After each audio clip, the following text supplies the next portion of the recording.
તમારું સ્વાગત છે મારી ચેનલ શ્રી હરિ રસોઈ ઘરમાં। આજે આપણે બનાવીશું ઉપવાસમાં ખવાય તેવી એકદમ નવી રીત સાથે રસાવાળી સાબુદાણાની ખીચડી।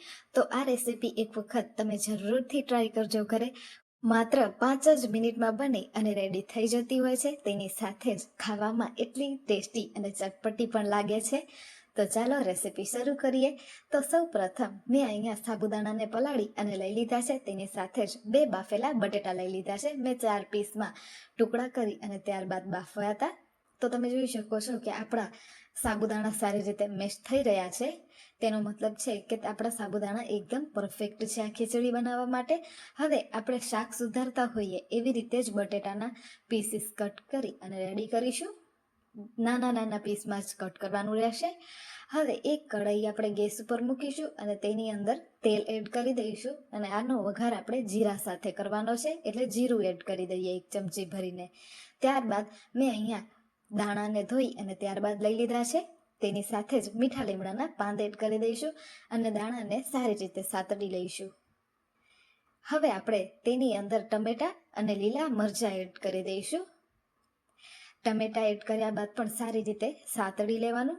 ટમેટા આપણા સરસ એવા હલકા સોફ્ટ થઈ જાય ત્યારે આપણે તે અંદર બધા મસાલા એડ કરીશું। મસાલામાં મેં સિમ્પલ મસાલા જ એડ કર્યા છે। તો એની અંદર સૌ પ્રથમ આપણે કશ્મીરી લાલ મરચું પાવડર એડ કરી દઈશું। તમે તમારી તીખાશ પ્રમાણે તીખું મરચું પણ એડ કરી શકો છો। સાથે હળદર પાવડર અને ધાણા જીરું પાવડર એડ કરી દઈશું। સ્વાદ પ્રમાણે ફરાળી મીઠું પણ એડ કરી દઈશું અને બધી જ વસ્તુને આપણે સારી રીતે મિક્સ કરી લઈશું।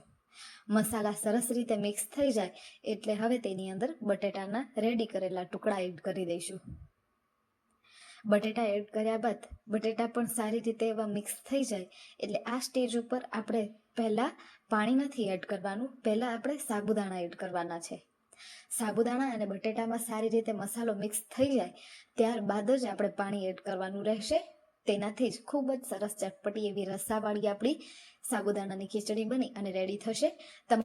તમારે રસાવાળીના બદલે આવી સરસ છૂટી છૂટી સાબુદાણાની ખીચડી ખાવી હોય તો પણ તમે ખાઈ શકો છો। આ રીત સાથે બનાવશો તો તમારી આવી જ સરસ છૂટી છૂટી સાબુદાણાની ખીચડી બની અને રેડી થશે।